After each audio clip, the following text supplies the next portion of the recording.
नमस्कार दोस्तों, आज के अंक में आपका स्वागत है।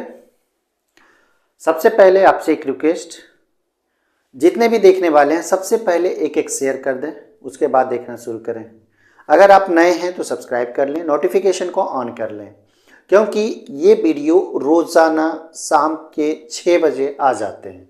ठीक है, 50 प्रश्नों का यह सेट आपकी तैयारी की दृष्टि से बहुत इंपॉर्टेंट रहने वाला है। जीएस का ये 50 सवाल आपके सभी जितने भी टॉपिक्स हैं, सब्जेक्ट्स हैं, सबको कवर कर देगा। तो ठीक है, चलिए आज का पहला सवाल देखेंगे। पहला सवाल कहता है, मुजफ्फरपुर में किंग्सफोर्ड की हत्या का प्रयास कब किया गया था, ये बताना है। 1908 है, 9 है, 7 है, 11 है। तो किंग्सफोर्ड की हत्या का प्रयास किसने किया था? तो उनका नाम था खुदीराम बोस। खुदीराम बोस के द्वारा ये प्रयास किया गया था। ठीक है, हालांकि बम तो फेंका गया था, लेकिन इनकी पत्नी और बेटी मारी गई थी, लेकिन ये किंग्सफोर्ड बच गया था और उसके चलते खुदीराम बोस को फांसी की सजा मिली थी। और सबसे युवा जो भारत के बने थे, सबसे युवा जिन्हें फांसी दिया गया था, सबसे युवा जिन्हें फांसी दिया गया था, तो इसके लिए भी खुदीराम बोस को जाना जाता है। और ये सब कुछ बीता था 1908 ईस्वी में। ठीक है, तो किंग्सफोर्ड हत्या का प्रयास जो किया गया था 1908 ईस्वी में, इसके लिए खुदीराम बोस को 1908 ईस्वी में ही फांसी दिया गया था। चलिए, पटना कलम अथवा पटना शैली, ये एक तरह का शैली है। अंतिम चित्रकार किसे माना जाता है, ये बताना है। नंदलाल बसु को, अवधेश कुमार सिन्हा को, ईश्वरी प्रसाद को, या फिर केदार शर्मा को। तो 4 ऑप्शंस में से आपका जो सही ऑप्शन होगा ये ईश्वरी प्रसाद हो जाएगा। ठीक है, पटना कलम अथवा पटना शैली का अंतिम चित्रकार ईश्वरी प्रसाद को माना जाता है। चलिए, दूसरा के बाद हम लोग तीसरा देखेंगे सवाल। बिंबिसार ने निम्नलिखित किस राज्य से वैवाहिक संबंध स्थापित नहीं किया, ये बताना है। कौशल, विदेह, मद्र, बज्जिलिच्छवी। हालांकि वैवाहिक संबंध जो बिंबिसार के द्वारा, मगध के राजा बिंबिसार थे, हड़यक वंश की स्थापना इन्होंने की थी, ये भी आपको याद रखना है। इसलिए मगध सम्राट इन्हें कहा जाता है। ठीक है, मगध सम्राट इन्हें कहा जाता है, सम्राट इन्हें कहा जाता है। और ये क्या किए थे, इनकी राजधानी जो थी गिरिब्रज थी, गिरिब्रज थी, जिसे अभी राजगीर के नाम से जाना जाता है। इसके बाद ये हड़यक वंश की स्थापना किए थे। हड़यक वंश की स्थापना इनके द्वारा की गई थी। तो गिरिब्रज राजधानी थी मगध की, हड़यक वंश की स्थापना किया गया था बिंबिसार के द्वारा। और बिंबिसार अपना राज्य को फैलाते थे कैसे? वैवाहिक संबंध स्थापित करके, या तो जीत के या फिर वैवाहिक संबंध स्थापित करके। तो इस तरह से बिंबिसार ने अपने राज्यों को ढेर सारा फैला लिया था। तो कौशल तो सही है, इसके साथ स्थापित किए थे कौशल के। उसके बाद विदेह इसका सही जवाब हो जाएगा, क्योंकि विदेह में इसका वैवाहिक संबंध नहीं था। बाकी मद्र था, बज्जी छा, लिच्छवी, ये सारे में वैवाहिक संबंध स्थापित किए थे। ढेर सारी शादियां इन्होंने की थी राज्य का विस्तार के लिए। आगे देखेंगे, मेगास्थनीज की पुस्तक का नाम बताना है। अर्थशास्त्र, इंडिका, पुराण या फिर ऋग्वेद। 4 ऑप्शन हैं आपके। तो अर्थशास्त्र के आप जानते होंगे, ये कौटिल्य इसके लेखक हैं। और कभी कभी ये भी पूछ लिया जाता है, कौटिल्य का जो अर्थशास्त्र है, इसमें किस चीज का वर्णन मिलता है? तो ये राजनीति से संबंधित वर्णन इसमें आपको मिलेगा। तो ये जरूर याद रखें, क्योंकि अर्थशास्त्र नाम है और कभी कभी लोग ये कंफ्यूज हो जाते हैं, अर्थशास्त्र अर्थशास्त्र से संबंधित होगा, नहीं, उसमें राजनीति से संबंधित है। अभिकरण भी कभी कभी अधिकरण पूछ लिया जाता है। तो ये 15 भागों में ये विभक्त है अर्थशास्त्र, और कौटिल्य के द्वारा यह रचित है। मेगास्थनीज की जो पुस्तक है ये इंडिका पुस्तक है, जिसमें मौर्य साम्राज्य का वर्णन मिलता है। पुराण और ऋग्वेद, ये दोनों वेद व्यास नाम आप सुने होंगे, इनके द्वारा ये रचित ग्रंथ है, पुराण और ऋग्वेद। हालांकि ऋग्वेद नहीं, चारों वेद को इन्होंने ही लिखा था। अब यहां देखिए, अर्थशास्त्र में एक चीज है सीता भूमि, इसका अभिप्राय बताना है। क्वेश्चंस ध्यान से समझें। न जोती जाने वाली अनुपयोगी भूमि नहीं होगा, जनजातियों द्वारा जोती जाने वाली भूमि, यही आपका सही जवाब होगा। ठीक है, ब्राह्मणों के स्वामित्व वाली भूमि, ये तो नहीं होगा। तो ये जनजातियों द्वारा जो जोती जाने वाली भूमि होती थी, उसे सीता कहा जाता था। ठीक है, चलिए, वह स्रोत जिसमें पाटलिपुत्र के प्रशासन का वर्णन मिलता है। पाटलिपुत्र का प्रशासन का पूरा वर्णन है क्या नाम है उसका, दिव्यावदान या फिर अर्थशास्त्र इंडिका या फिर अशोक के शिलालेख। तो इसका सही जवाब मेगास्थनीज की जो पुस्तक है इंडिका, इसमें पाटलिपुत्र के प्रशासन का उल्लेख मिलता है। ठीक है, क्वेश्चन आगे देखेंगे। निम्नलिखित में से कौन सा देश पाल्क स्ट्रेट से जुड़े हुए हैं? ध्यान से समझेंगे, अगर देख लेंगे पाल्क स्ट्रेट तो आप इसका सही जवाब बता सकते हैं। पाकिस्तान एवं चीन होगा, भारत एवं श्रीलंका होगा, उत्तरी कोरिया या फिर दक्षिण कोरिया होगा, ब्रिटेन और फ्रांस, ये दो देशों का समूह है। ध्यान से देखें, तो इसका सही जवाब अगर आप देखेंगे तो पाल्क स्ट्रेट जो जुड़ा हुआ है भारत और श्रीलंका है, पाल्क स्ट्रेट। ठीक है, पाक जल संधि भी इसे कहा जाता है, इसे भी आपको ध्यान देने हैं। उड़ान अभिलेखी का तकनीकी नाम क्या है? उड़ान अभिलेखी तकनीकी नाम पूछा जा रहा है। गहरा बक्सा, अंधा बक्सा, काला बक्सा, ऊंचाई मापी यंत्र। तो इसे ब्लैक बॉक्स कहा जाता है। कहने का मतलब है कि हवाई जहाज का जो अभिलेख, जिसे रिकॉर्ड्स कहते हैं, इसको कह सकते हैं रिकॉर्ड्स, ये रखता है। ठीक है, रिकॉर्ड्स को क्या करता है? ये रखता है। ब्लैक बॉक्स इसे नाम दिया गया है। ठीक है, तो जो भी चीजें होती है इसमें रिकॉर्ड्स होते चल जाती है। तो कहा जाता है कि जब प्लेन क्रैश होता है या हेलीकॉप्टर क्रैश होता है तो काला जो बक्सा होता है, रिकॉर्ड्स जो होते हैं उसी को चेक किए जाते हैं, क्योंकि सारी चीजें उसमें रिकॉर्ड्स होते हैं और इसको इस तरह से बनाया जाता है कि सब चीज खत्म हो जाने के बाद भी वो बक्सा सुरक्षित रहता है। तो इसे काला बक्सा भी कहा जाता है। उड़ान अभिलेखी का तकनीकी नाम है ये। अब देखिए, वायुमंडल में हाइड्रोजन जब जलने लगती है तो पैदा क्या करती है, ये बताना है। तो अमोनिया है, जल है, मीथेन है या फिर कार्बोनिक अम्ल है? तो इसका सही जवाब जल हो जाएगा। वायु में हाइड्रोजन यानी कि ऑक्सीजन से संपर्क करके जल बनाता है। चलिए, निम्नलिखित महिलाओं में से कौन अखिल भारतीय कांग्रेस की सबसे पहली अध्यक्षा हुई, ये बताना है। तीनों अध्यक्ष बनी है ऊपर के, चौथा तो है नहीं। नैली सेनगुप्ता ये बनी है, सरोजनी नायडू बनी है, एनी बेसेंट बनी है, लेकिन कमला देवी चट्टोपाध्याय नहीं बनी है।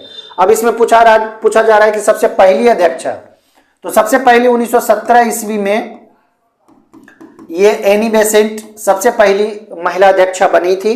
ठीक है, लेकिन ये विदेशी महिला थी। लेकिन अगर सिर्फ अखिल भारतीय कांग्रेस की सर्वप्रथम अध्यक्षा पूछा जा रहा है तो सिर्फ महिला की अगर चर्चा हो रही है तो एनी बेसेंट हो जाएगा। लेकिन भारतीय महिला की अगर बात की जाएगी तो सरोजनी नायडू बनी थी 1925 ईस्वी में। इसे याद रखें, ये भारतीय महिला थी जो कि कांग्रेस की पहली महिला बनी थी। नैली सेनगुप्ता जो है ये 1933 ईस्वी के कांग्रेस अधिवेशन की अध्यक्षता की थी। तो तीनों को आपको याद रखना है। ये तीनों महिला अखिल भारतीय राष्ट्रीय कांग्रेस की अध्यक्षा बनी है। पहले की अगर पूछा जाए तो एनी बेसेंट हो जाएगा, प्रथम भारतीय की पूछा जाए तो 1925 ईस्वी में सरोजनी नायडू हो जाएगा, और तीसरी जो महिला है ये नैली सेनगुप्ता है। अगला सवाल होगा 11 नंबर। 11 क्या कहता है, देखें। बिहार के उस क्रांतिकारी का नाम बताइए जिसने सितंबर में हिंदुस्तान सोशलिस्ट रिपब्लिकन आर्मी की बैठक में भाग लिया था। फणींद्र नाथ घोष, भगत सिंह, अजय घोष, ज्योतिन्द्र नाथ। देखिए, ये जो हिंदुस्तान सोशलिस्ट रिपब्लिकन आर्मी जो कि सितंबर में आयोजित किया गया था, इसका जो बैठक हुआ था ये 1928 ईस्वी की चर्चा हम कर रहे हैं। ठीक है, 1928 ईस्वी, ध्यान देना इस चीज को। तो इसकी जो इसमें जो बैठक में भाग लिया था ये बिहार के जो थे, ये चारों में से ये फणींद्र नाथ घोष, भगत सिंह तो बिहारी थे नहीं, फणींद्र नाथ घोष इसका सही जवाब हो जाएगा। ठीक है, चलिए। प्रभावती देवी किस क्षेत्र की स्वतंत्रता संग्राम सेनानी थी? प्रभावती देवी, ध्यान से देखें, पटना, शाहाबाद, भागलपुर, चंपारण। तो बिहार की अगर चर्चा कर लें तो प्रभावती देवी जो थी ये चंपारण थी और बढ़ चढ़कर हिस्सा लेती थी स्वतंत्रता संग्राम में। तो ये चंपारण की थी प्रभावती देवी। किस क्षेत्र में थी? तो सभी आंदोलन में, ये महात्मा गांधी के जितने भी आंदोलन होते थे तो प्रभावती देवी उसमें बढ़ चढ़कर हिस्सा लेती थी। खास करके ये जानी जाती है 1942 का जो भारत छोड़ो आंदोलन हुआ था उसमें बहुत इनका योगदान माना जाता है बिहार के क्षेत्र से।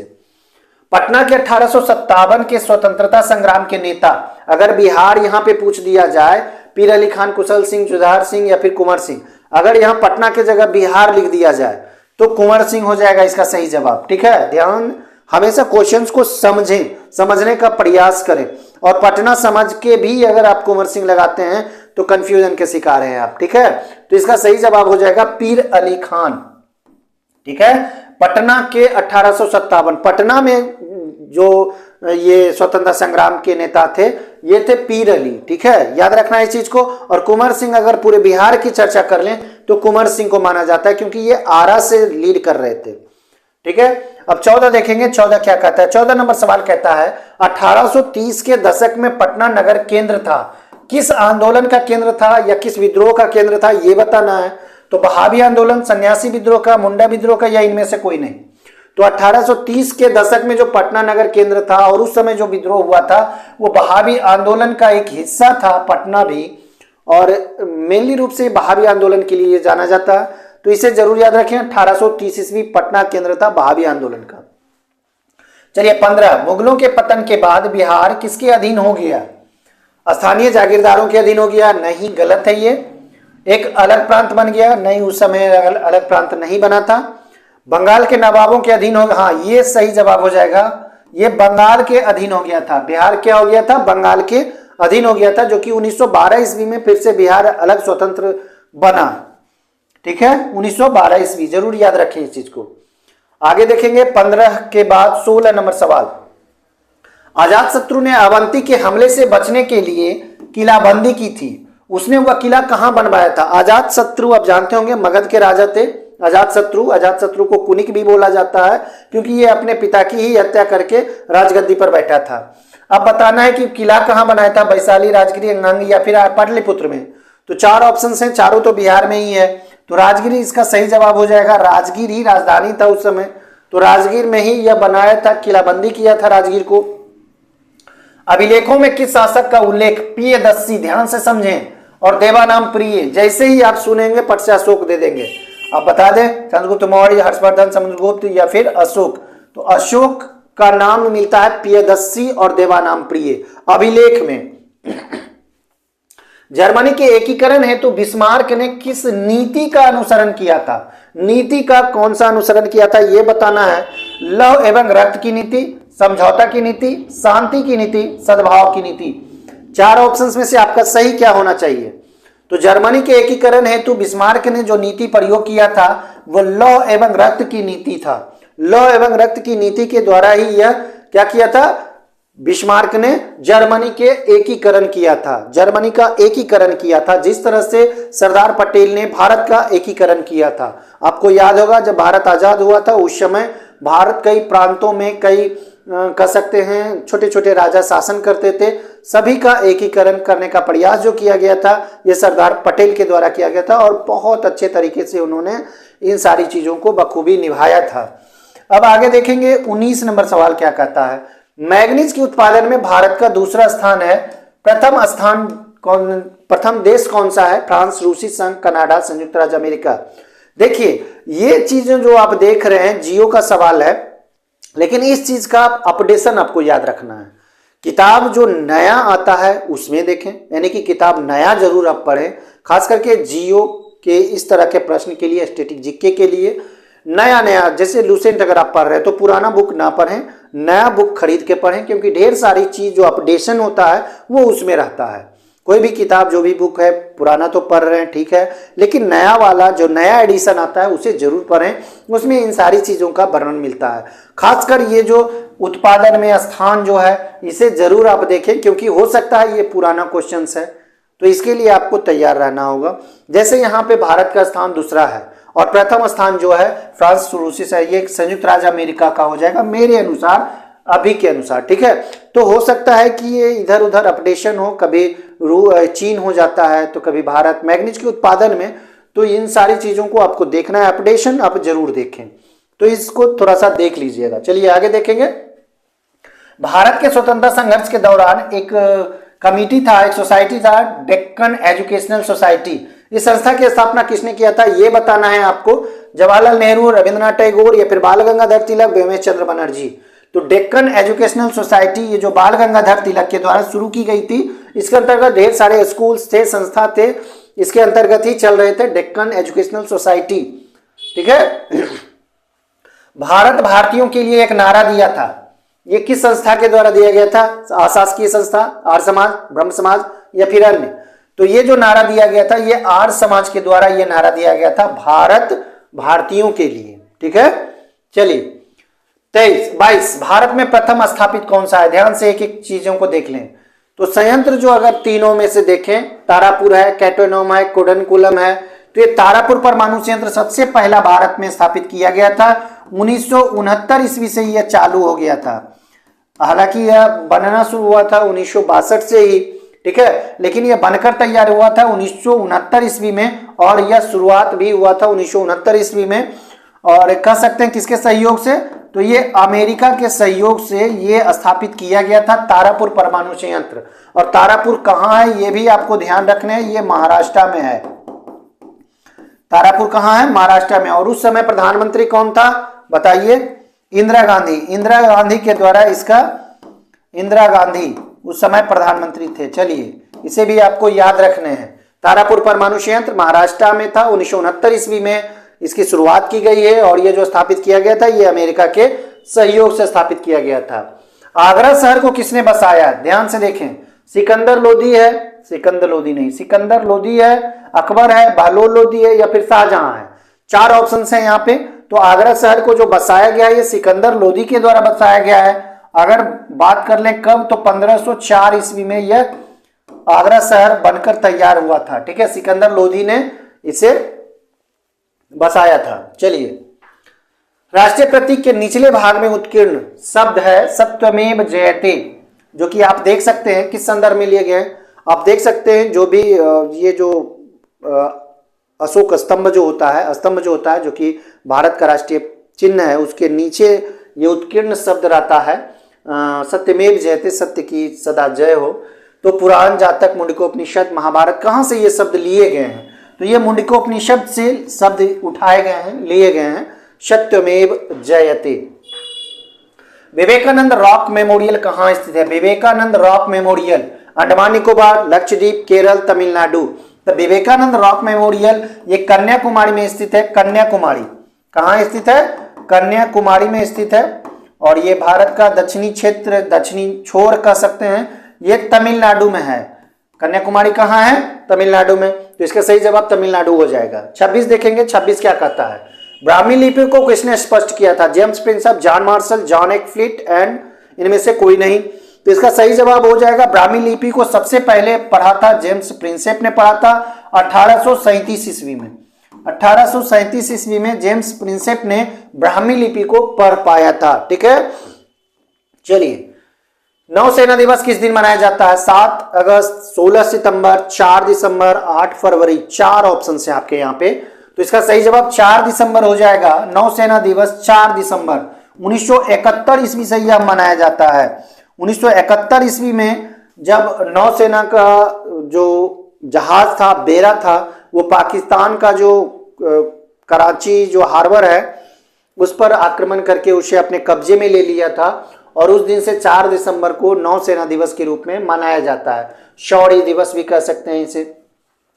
गांधी इरविन समझौता किससे संबंधित है ये बताना है। सविनय अवज्ञा आंदोलन जो कि 1930 ईस्वी में हुआ था, असहयोग आंदोलन 1920 ईस्वी में हुआ था, खिलाफत आंदोलन 1919 ईस्वी में हुआ था, रॉलेट आंदोलन ये 1919 में हुआ था, भारत छोड़ो आंदोलन ये 1942 में हुआ था। एक एक चीजों को यहाँ पे देखें। 1930 ईस्वी असहयोग आंदोलन जो हुआ था ये हुआ था 1920 में, खिलाफत आंदोलन 1919 में, रॉलेट आंदोलन 1919 में, भारत छोड़ो 1942 में। तो इन सारी चीजों को आपको याद रखने हैं, ठीक है। और सभी में गांधी जी का क्या रहा है, भूमिका रहा है। तो गांधी इरविन जो समझौता हुआ था ये 5 मार्च को हुआ था, 5 मार्च को हुआ था, 1931 ईस्वी को हुआ था। और इसका जो आंदोलन संबंधित है ये सविनय अवज्ञा आंदोलन के लिए हुआ था 5 मार्च 1931 ईस्वी को, ठीक है। चलिए, आज का 29 नंबर सवाल देखेंगे। पंजाबी भाषा किस लिपि में लिखी जाती है, आसान है, देवनागरी, सिंधी, गुरुमुखी, इनमें से कोई नहीं। तो पंजाबी भाषा जो लिखी जाती है गुरुमुखी लिपि में लिखी जाती है। अगला सवाल देखेंगे 30 नंबर, किस लिपि को सभी लिपियों का जन्मदाता कहा जाता है, तो ये ब्राह्मी लिपि है, ठीक है। कौन सी लिपि है जो सभी लिपियों का जन्मदाता है, ये ब्राह्मी लिपि है। आगे, विश्व का प्रथम विश्वविद्यालय कौन है, पेरिस विश्वविद्यालय, इलाहाबाद विश्वविद्यालय, तक्षशिला विश्वविद्यालय, असम विश्वविद्यालय। बहुत आसान है, तक्षशिला। तक्षशिला अभी कहाँ है, अभी पाकिस्तान में है। तक्षशिला विश्वविद्यालय विश्व का पहला विश्वविद्यालय था। चलिए, अंतरिक्ष में कृत्रिम उपग्रह प्रक्षेपण करने वाला विश्व का पहला देश, कृत्रिम उपग्रह प्रक्षेपण करने वाला? इटली, इराक, रूस या फिर चाइना? तो इसका सही जवाब रूस हो जाएगा। सबसे पहला देश था जो कि कृत्रिम उपग्रह को अंतरिक्ष में भेजा था। क्वेश्चन देखें 33, सर्वप्रथम कृषि प्रदेशों का विश्व वर्गीकरण किसने प्रस्तुत किया था? डी हिटलसी, वान थ्यूनेन, कुमारी सैंपुल, इनमें से कोई नहीं। 4 ऑप्शन हैं, तो यहां पे आपका सही जवाब डी हिटलसी हो जाएगा, जो कि सबसे पहले कृषि प्रदेशों का विश्व वर्गीकरण किया था। और कब किया था? 1936 ईस्वी में। 33 हो गया। 34 देखें, विश्व में सर्वाधिक कागज तैयार करने वाला देश है कनाडा। देखिए ये क्वेश्चन तो आपका यहीं तय है। विश्व में सर्वाधिक कागज तैयार करता है कनाडा। किस प्राकृतिक प्रदेश में स्थित है कनाडा? तो भूमध्य सागरीय प्रदेश, उष्णकटिबंधीय प्रदेश, टैगा प्रदेश, स्टेपी प्रदेश। इसका सही जवाब हो जाएगा टैगा प्रदेश। सर्वाधिक कागज तैयार करने वाले जो कनाडा है, ये किस प्राकृतिक प्रदेश में स्थित है? तो टैगा प्रदेश में ये स्थित है। दोस्तों वीडियो कैसा लग रहा है लाइक करके और कमेंट करके हमें जरूर बताएं। कमेंट करके बताएं ताकि ये जो मेहनत हम कर रहे हैं कुछ कारगर है भी या नहीं, आपको मन लग रहे हैं या नहीं, क्लास अच्छा लग रहा है या नहीं, जरूर करें, कमेंट करें। और कोई भी दिक्कत हो तो कमेंट करें। ठीक है दोस्त, आगे देखेंगे। और जो पीडीएफ है इसके लिए अगर आप चाहते हैं कि पीडीएफ आपको मिले तो हम कोशिश कर रहे हैं और बहुत जल्दी आप लोगों को सारे पीडीएफ उपलब्ध करवाए जाएंगे। और इसके लिए आपको डिस्क्रिप्शन में जो टेलीग्राम का लिंक है उससे जुड़ना होगा और आप जुड़िए और बहुत जल्द आपको पीडीएफ उपलब्ध करवाया जाएगा। ढेर सारे काम करने हैं आपके लिए एसएससी की तैयारी के लिए, तो लगे रहें और वीडियो को देखें और जितना हो सके शेयर ज़रूर करें। शेयर करेंगे तो मेहनत थोड़ा सा सफल माना जाएगा, क्योंकि आप ही पर हम हैं। चलिए क्वेश्चन 35 देखेंगे। 35 क्या कहता है? विश्व वन्य जीव दिवस किस दिन मनाया जाता है? इंपॉर्टेंट सवाल है ये। 8 अक्टूबर, 8 नवंबर, 4 नवंबर या फिर 3 मार्च? तो आपका सही जवाब हो जाएगा विश्व वन्य जीव दिवस जो होता है ये 3 मार्च को मनाया जाता है। ठीक है, विश्व वन्य जीव दिवस कब मनाया जाता है? 3 मार्च को। भारत का सबसे ऊंची मूर्ति यहाँ पे पूछा जा रहा है। हरमिंदर साहिब तो नहीं होगा, हम्पी नहीं होगा, स्टैच्यू ऑफ यूनिटी होगा। ठीक है, गोमतेश्वर भी नहीं होगा। स्टैच्यू ऑफ यूनिटी किनका है? सरदार पटेल का। ये एक सरदार पटेल, ठीक है, ये मूर्ति है सरदार पटेल का, जो कि कहाँ है? सरदार सरोवर जो बांध है, ठीक है, बांध जो है नर्मदा नदी के किनारे में ये स्थित है। स्टैच्यू ऑफ यूनिटी जो सरदार पटेल को संबोधित करता है, सरदार पटेल की ये मूर्ति है और ये भारत की सबसे ऊंची मूर्ति है। लाइफ टाइम अचीवमेंट के ऑस्कर पुरस्कार विजेता कौन है? सत्यजीत राय, भानु अथैया, रविंद्रनाथ टैगोर, किरण बेदी। तो life time achievement Oscar award जो दिया गया है ये सत्यजीत राय को दिया गया है। ठीक है, इसे याद रखें, इंपॉर्टेंट है। इंपॉर्टेंट तो हालांकि सभी है, लेकिन फिर भी एक एक प्रश्न आपके लिए इंपॉर्टेंट है। भारतीय वनस्पतिक सर्वेक्षण का मुख्यालय कहाँ स्थित है? कोलकाता में है, लखनऊ में है, दार्जिलिंग में है, इनमें से कोई नहीं। अगर भारतीय वनस्पतिक सर्वेक्षण की बात करें तो इसका जो मुख्यालय है ये लखनऊ में स्थित है, तो लखनऊ इसका सही जवाब हो जाएगा। 39 देखेंगे। 39 क्या कहता है? भारत के पश्चिमी समुद्री तट पर वर्षा किस मानसून से होती है? दक्षिण पूर्व, दक्षिण पश्चिम, उत्तर पूर्व, उत्तर पश्चिम। तो इसका सही जवाब दक्षिण पश्चिम मानसून के कारण जो समुद्री तट पर वर्षा होती है भारत के पश्चिमी समुद्री तट पर, ये दक्षिण पश्चिम मानसून के तहत होती है। भारत में दुधवा राष्ट्रीय उद्यान कहाँ स्थित है? मध्य प्रदेश में, तमिलनाडु में, उत्तर प्रदेश में या फिर कर्नाटक में? तो दुधवा राष्ट्रीय उद्यान की चर्चा हो तो ये उत्तर प्रदेश में स्थित है। दुधवा राष्ट्रीय उद्यान कहाँ है? उत्तर प्रदेश में। आज का 41 नंबर सवाल, भारत में कान्हा राष्ट्रीय उद्यान कहाँ स्थित है? कान्हा असम, राजस्थान, उत्तर प्रदेश या फिर मध्य प्रदेश? तो कान्हा जो है ये मध्य प्रदेश में है। दुधवा कहाँ था? उत्तर प्रदेश में। कान्हा कहाँ है? मध्य प्रदेश में।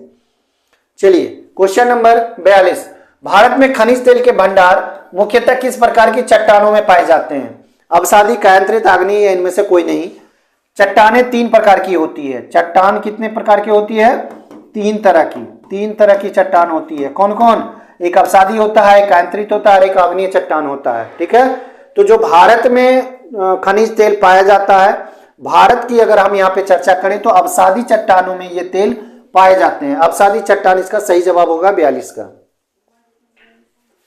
क्वेश्चन 43, भारत के उत्तरी मैदान में किस मिट्टी का विस्तार अधिकतम है? काली मिट्टी है, जलोढ़ मिट्टी है, लाल मिट्टी है, लैटेराइट मिट्टी है। भारत का जो वर्गीकरण, मिट्टी का जो वर्गीकरण किया गया है वो 8 प्रकार के मिट्टी पाए जाते हैं भारत में। 8 प्रकार की मिट्टी, ये भी आपको याद रखना है। तो जो उत्तरी मैदान में मिट्टी है ये जलोढ़ मिट्टी इसे कहा जाता है, जलोढ़ मिट्टी। जलोढ़ मिट्टी 2 तरह के होते हैं, बांगर मिट्टी कहलाता है, खादर मिट्टी कहलाता है। ठीक है, इसे भी आपको याद रखना है। निम्नलिखित में से वह कौन राज्य है जिससे होकर कर्क रेखा गुजरती है? कर्क रेखा गुजरती है बिहार, झारखंड, हिमाचल प्रदेश, उत्तर प्रदेश। तो सबसे पहले आप इसे कर्क रेखा देखें, भारत के किन राज्यों से होकर गुजरती है? 8 राज्य है जहां से ये कर्क रेखा गुजरती है। याद रखने के लिए सिंपल तरीका से आपको याद रखना है। तो सबसे पहले आप इसको समूह में रखें, 2-2 राज्यों के समूह में। गुजरात और राजस्थान से होके आता है ये, ठीक है। मध्य प्रदेश और एक है छत्तीसगढ़। मध्य प्रदेश और छत्तीसगढ़ से गुजरते हुए ये कहां से आता है? झारखंड में जाता है, झारखंड में प्रवेश करता है। और यह बंगाल से होते हुए, बंगाल भी है। तो 2-2 राज्य का आपको जोड़ा बना लेना है, ठीक है। और एक है त्रिपुरा और एक है मिजोरम। तो इस तरह से आपको जोड़े बना लेने हैं। और 8 राज्य से होकर ये जो कर्क रेखा गुजरती है, तो आप यहाँ पे देख सकते हैं कि ये 4 राज्यों में से झारखंड इसका सही जवाब हो जाएगा, क्योंकि झारखंड से कर्क रेखा गुजरती है। चलिए 45 देखेंगे। 45, पटकाई बूम, नागा हिल, लुशाई हिल भारत के किस भूभाग में स्थित है ये बताना है। तो विंध्याचल है, सतपुरा है, पूर्वोत्तर है या फिर पूर्वी घाट है। तो ये जो 3 आप पहाड़ी देख रहे हैं, पटकाई बूम, नागा हिल, लुशाई हिल, ये सारी जो है ये पूर्वोत्तर में पाए जाते हैं। पूर्वोत्तर राज्य में ये सारे जो हिल हैं ये पाए जाते हैं। सुलह कुल की नीति किसने अपनाई थी? ध्यान से वर्ड को देखें। सुलह कुल की नीति किसने अपनाई थी? बाबर, हुमायूं, शाहजहां या फिर अकबर? तो सुलह कुल की जो नीति अपनाया गया था ये अकबर के द्वारा अपनाया गया था। इंपॉर्टेंट सवाल है, आगे देखेंगे। इतिहासकारों ने राष्ट्रीय सम्राट घोषित किया था, नेशनल मोनार्क का दर्जा किसे दिया था? बाबर, अकबर, शाहजहां या फिर हुमायूं? तो वह था अकबर, जिसे इतिहासकारों के द्वारा राष्ट्रीय सम्राट घोषित किया गया था, नेशनल मोनार्क घोषित किया गया था। भारत का सबसे पुराना स्टॉक एक्सचेंज कौन सा है ये पूछ रहा है। पुराना स्टॉक एक्सचेंज की बात यहां पे हो रही है। तो Delhi stock exchange, Bombay stock exchange, OTCEI या फिर राष्ट्रीय स्टॉक एक्सचेंज? तो सबसे पुराना जो स्टॉक एक्सचेंज है भारत का, यहां पे हम चर्चा कर रहे हैं, तो बंबई स्टॉक एक्सचेंज, ठीक है, सबसे पुराना स्टॉक एक्सचेंज है।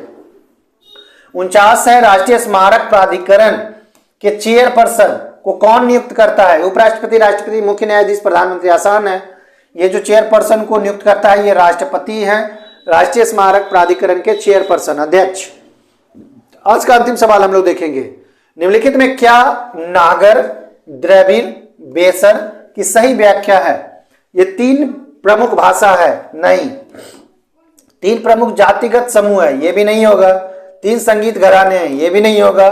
मंदिर निर्माण की 3 भारतीय शैलियां हैं, ये सही है, ठीक है। जैसे कि मान के चलिए द्रविड़ है, तो द्रविड़ ये दक्षिण के मंदिर निर्माण शैली है। नागर की बात करें तो ये उत्तर भारत हो जाएगा। दोनों का मिश्रित समूह बेसर शैली कहलाती है। तो इस तरह से आपके 50 प्रश्न हुए। और कैसा लगा लाइक और कमेंट करके, खास करके कमेंट जरूर करें। लाइक अगर पूरा देख लिए हैं तो जरूर आप करें। और इस तरह से पूरा वीडियो देखने के लिए आप लोगों का धन्यवाद। शेयर करना ना भूलें।